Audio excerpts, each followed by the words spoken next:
Ozempic, जी हाँ, ये एक रेवोल्यूशनरी दवा है, एक इनकलाबी दवा, एक ऐसी दवा जिसने मेडिसिन में, ख़ास तौर पे डायबिटिक मेडिसिन में एक इनकलाब बर्पा कर दिया।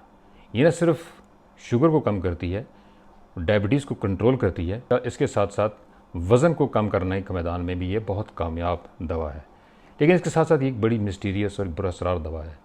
इसके बहुत सारे साइड इफ़ेक्ट सामने आए हैं और अभी तक इस पर काम हो रहा है। एक चीज़ होती है, इसको हम कहते हैं पोस्ट मार्केटिंग स्टडीज़, ये पोस्ट मार्केटिंग एक्सपेरिमेंटेशन, ये उस फेज़ में है। यानी लोगों को दवाई दी जा रही है और डॉक्टरों से पूछा जा रहा है कि इसके कौन से साइड इफ़ेक्ट हैं। लोगों पर तजुर्बात जारी हैं। क्या इस तरह के तजुर्बात करना सही है? ये एक बिल्कुल मुख्तलिफ गुफ्तगू है। आज के प्रोग्राम में हम ये डिस्कस करेंगे कि हम ऐसी कौन सी कुदरती चीज़ें इस्तेमाल कर सकते हैं जो कि ओज़ेम्पिक से बेहतर हैं, जो ओज़ेम्पिक से बहुत बेहतर तरीके से वज़न भी कम कर सकती हैं, शुगर को भी कंट्रोल कर सकती हैं और इंसुलिन रेजिस्टेंस को भी ख़त्म कर सकती हैं। तो जुड़े रहिए आज की वीडियो से, बहुत अहम होने वाली है आज की वीडियो।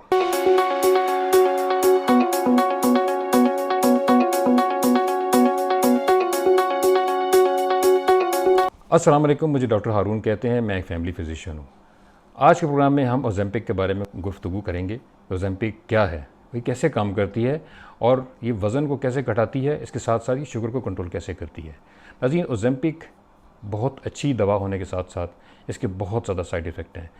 मसलन थायराइड ट्यूमर ये पैदा करती है, ये थायराइड का कैंसर भी पैदा कर सकती है।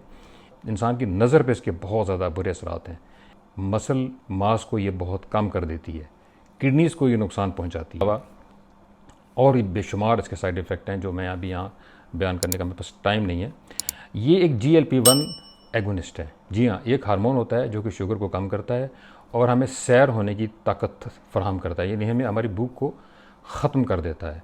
हमारे दिमाग के उस हिस्से को कि जो भूख के एहसास को ख़त्म कर देता है, उसको जाके ये एक्टिवेट करता है। चुनांचे जब ये हार्मोन ज़्यादा निकलता है तो हमारी भूख ख़त्म हो जाती है। ओज़ेम्पिक यही काम करता है कि ये इस हार्मोन को GLP-1 को बढ़ा देता है, जिससे मैदे में जो खुराक होती है वो बहुत आहिस्ता आहिस्ता आगे चलती है, उसका इंतज़ाब कम होता है और जिसकी वजह से आप मोटे नहीं होते और शुगर का इंतज़ाब भी कम हो जाता है। एक ख़ास हार्मोन होता है जिसको ग्लूकागॉन कहते हैं, जो कि शुगर को बढ़ाता है, उसको भी ये कम कर देता है। इंसुलिन को लबलबे से बढ़ा देता है। तो ये बहुत सारे इसके एक्शन हैं, मगर इसके साइड इफ़ेक्ट जैसे मैंने बताया ये बहुत हैं। बहुत सारे स्टडीज़ इसमें हुई हैं, जो RCT भी हैं, क्लिनिकल स्टडीज़ भी हैं और ऑब्जर्वेशनल स्टडीज़ भी हैं। उसमें मुतनाज़ा किस्म की बातें और मुख्तलिफ़ नौ किस्म की बातें इसके मुतालिक की गई हैं। आज के प्रोग्राम में नाज़रीन मैं आपको एक ऐसा ड्रिंक बताऊंगा, सिर्फ एक ऐसा कप, जो अगर आप रोज़ाना पिएँ तकरीबन 4 से 6 हफ़्ते, तो आपका वज़न भी कम हो जाएगा, आपकी शुगर भी कंट्रोल में हो जाएगी। इसके साथ साथ मैं आपको एक एडिशनल चीज़ बताऊंगा जो कि एक बोनस है। ये वो बोनस है जो आपकी मॉर्निंग शुगर जो होती है, इसको फास्टिंग ब्लड शुगर कहते हैं, उसको कम कर देता है। इसके अलावा ये आपके हीमोग्लोबिन A1C, इसको HbA1c कहते हैं, उसको भी वो कम कर देता है। कैसे कम करता है ये मैं आगे जाके आपको बताऊंगा। नाज़रीन, इस हैरत अंगेज़ चाय का जो सिर्फ एक कप इस्तेमाल करेंगे रोज़ाना, और वो इस्तेमाल कब करेंगे? वो इस्तेमाल करेंगे आप रात सोने से पहले या सुबह नाश्ते से पहले। इसका फ़ायदा क्या होगा? इससे फ़ायदा ये होगा कि आपको कम खाया जाएगा और रात को भी कम खाया जाएगा, और इसके साथ साथ अगर आप बोनस इस्तेमाल करेंगे तो आपकी मॉर्निंग शुगर भी कम हो जाएगी। इस तरह शुगर कंट्रोल करने में बड़ी आसानी होगी।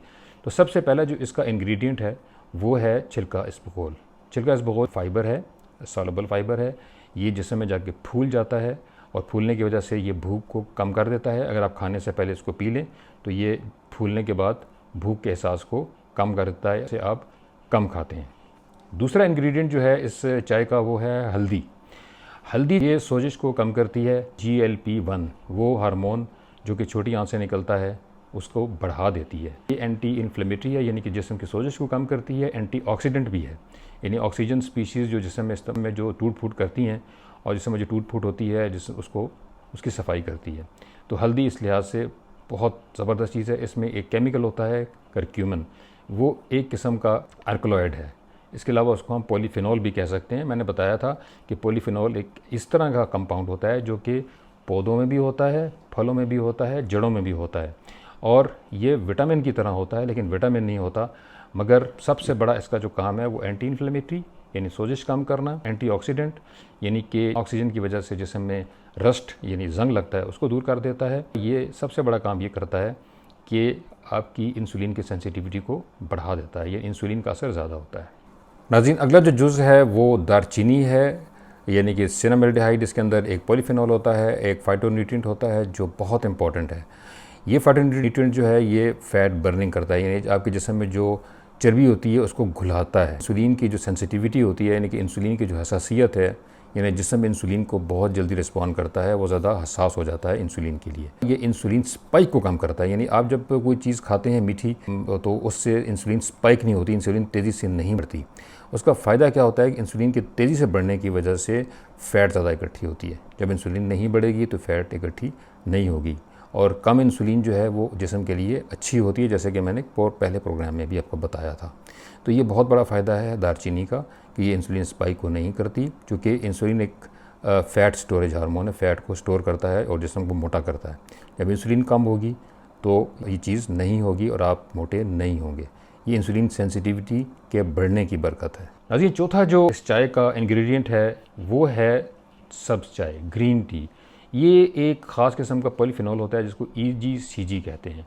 EGCG जो एंटीऑक्सीडेंट होता है, यानी कि ऑक्सीजन की जो स्पीशीज़ होती हैं जिस्म में पैदा होती हैं, जो जिस्म की मुख्तलिफ हिस्सों को डिस्ट्रॉय कर देती हैं, उसमें जो कचरा पैदा होता है उसकी वजह से वहाँ पे काफ़ी डिस्ट्रक्शन होती है, उसको ये कम कर देता है, उसकी सफाई करता है। इसके अलावा GLP हार्मोन, GLP-1 जो हार्मोन होता है जो कि ओज़ेम्पिक बढ़ाता है, ये उसको बढ़ा देता है और उसके साथ साथ चर्बी को घुला देता है। और ये तमाम अभी तक मैंने जितने इंग्रेडिएंट बताए हैं ये से ओज़ेम्पिक से बहुत बेहतर काम करते हैं, और इनके अंदर जो मुख्तलिफ पॉलीफेनॉल्स होते हैं या मुख्तलिफ जो फाइटोन्यूट्रिएंट्स होते हैं वो उसी तरह काम करते हैं जैसे ओज़ेम्पिक काम करता है, मगर किसी साइड इफ़ेक्ट के बिना।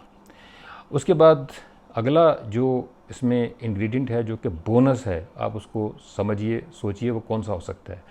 जी, मैं आपको बता देता हूँ, उसका नाम है अश्वगंधा। अश्वगंधा में एक केमिकल होता है, उसका नाम होता है विथेनॉल्डिहाइड। विथेनॉल्डिहाइड जो है ये एक ख़ास किस्म का केमिकल है, पॉलीफेनॉल है, जो कि शुगर को कम करता है, इंसुलिन के रेजिस्टेंस को भी कम करता है, एंटी इन्फ्लेमेटरी भी है। इसके अलावा इसमें सेपोनिन्स होते हैं, जो सेपोनिन इस किस्म के केमिकल्स होते हैं जो कि कोलेस्ट्रॉल के साथ जुड़ जाते हैं, कोलेस्ट्रॉल को ये निकाल देते हैं जिस्म में से। तो इसमें अल्कलॉइड्स भी होते हैं जो कि कोलेस्ट्रॉल के साथ जुड़ जाते हैं। इस जिस्म में जो बाइल होता है आपके जिगर में, उसको एक्टिवेट करते हैं, बाइल साल्ट के साथ जुड़ के बिल्कुल साबुन की तरह ये आपके जितने जिस्म में फ़ैट होते हैं उनको एब्जॉर्ब करके उनके साथ जुड़ के जिस्म में से निकाल देते हैं। तो ये बहुत कामयाब चीज़ है अश्वगंधा, उसको इसमें हम शामिल करेंगे। अश्वगंधा की एक सबसे बड़ी प्रॉपर्टी ये है कि ये HbA1c जो है, हीमोग्लोबिन A1c, उसे कम कर देता है, और फास्टिंग ब्लड शुगर जो है उसको भी ये लो रखता है, इसलिए इसका रात का इस्तेमाल बहुत ज़रूरी है। मैं जो चाय आपको बनाना सिखाऊंगा उसमें जो मॉर्निंग में आप चाय पियेंगे उसमें आप अश्वगंधा मत डालिए, मगर रात वाले में डालिए ताकि मॉर्निंग आपकी शुगर ठीक हो। नाज़रीन, अब मैं आपको इस चाय के बनाने का तरीका सिखाता हूँ। सबसे पहले आप एक कप पानी का लीजिए, उसमें आप सब्ज़ चाय डालिए, उसे अच्छी तरह उबालिए, तकरीबन 5 से 6 मिनट आप उसको उबाल सकते हैं। उसके उबालने के बाद आप 1 चम्मच उसमें हल्दी का डालेंगे, और चौथा चम्मच आप उसमें सिनेमन का डालेंगे, यानी दालचीनी का डालेंगे, और 1 चम्मच आप उसमें छिलका इस्बगोल डालेंगे। उसके बाद इनको उबालना शुरू करेंगे। इसमें आप अश्वगंधा के कुछ टुकड़े तकरीबन 4 से 5 ग्राम वो भी डालेंगे। ये वो चाय है जो आप रात को तैयार करेंगे ताकि आपकी फास्टिंग शुगर जो है कंट्रोल में हो और आपका वज़न तेज़ी से कम होना शुरू हो जाए। उसके बाद उसको मीठा करने के लिए इसमें आप स्टीविया डाल सकते हैं, इसमें चीनी नहीं डालेंगे, ताकि तो ये जब चाय आप बनाएंगे तो चूँकि इसमें छिलका इस्बगोल है तो उसकी वजह से जो ये चाय है थोड़ी थिक हो जाएगी। थिक होने की वजह से आप जब इसको पियेंगे तो आपका पेट जो है वो भर जाएगा, चूँकि छिलका इस्बगोल जो फूल जाता है इसलिए आपको भूख भी कम लगेगी। तो मेरा मशवरा ये है कि सुबह नाश्ते से पहले और रात खाने से पहले आप इसको पीजिए ताकि आपको भूख वैसे भी कम लगे, क्योंकि छिलका इस्बगोल शामिल है, और बाकी जो इसके इंग्रेडिएंट्स हैं, जो बाकी अज्जा हैं, उनका भी आपको फ़ायदा पहुँचे। अब इसके साथ साथ सिर्फ आपने यही नहीं करना, सिर्फ ये चाय ही नहीं पीनी है, लाइफस्टाइल है उसको भी ठीक करना है। वो लाइफस्टाइल उसमें ये है कि आप फाइबर डाइट अपनी बढ़ा के रखें, कार्ब वो आप कम से कम कर दें, शुगर कम करें, और इसके अलावा जो है ना, जो प्रोसेस फूड होती है, बर्गर्स हैं, पास्ता है, इस तरह की जो चीज़ें होती हैं उनको आप कम से कम इस्तेमाल करें। मैदे वाली ग़िज़ाएँ मत इस्तेमाल करें। तो इंशाल्लाह आपको बहुत फ़ायदा होगा। इसके अलावा एक्सरसाइज बाकायदगी से करें, एनारोबिक एक्सरसाइज भी करें और एरोबिक भी करें। एक चीज़ याद रखें कि अगर आपका वज़न कम नहीं होता तो आपकी एक्सरसाइज का फ़ायदा इस वजह से नहीं है कि आपकी इंसुलिन रेजिस्टेंस वो पूरी तरह कम नहीं होती। जब तक आप वॉक करते रहते हैं, वर्जिश करते हैं और आप मोटे भी रहते हैं, तो आपकी इंसुलिन रेजिस्टेंस उस वक्त कम होती है जब आप एक्सरसाइज कर रहे होते हैं। मगर एक्सरसाइज करने के बाद इंसुलिन रेजिस्टेंस दोबारा बढ़ जाती है। तो जब तक अपना वज़न कम आप खाने की मदद से नहीं करेंगे, आपको एक्सरसाइज का फ़ायदा नहीं होगा। तो आज का ये प्रोग्राम, इसके बारे में ज़रूर मुझे सवाल पूछिएगा। और आखिर में एक चीज़ मैं आपसे रिक्वेस्ट करना चाहता हूँ कि आप ज़्यादा से ज़्यादा सब्सक्राइब कीजिए ताकि हम जो ये प्रोग्राम तैयार करते हैं ये ज़्यादा से ज़्यादा लोगों तक पहुँचे। इसके अलावा लाइक करें, इससे हमारी बड़ी हौसला अफजाई होती है। और शेयर करना तो बहुत ज़रूरी है, क्योंकि आप जो अच्छी चीज़ें जब शेयर करेंगे तो बहुत से लोगों को इसका फ़ायदा होगा।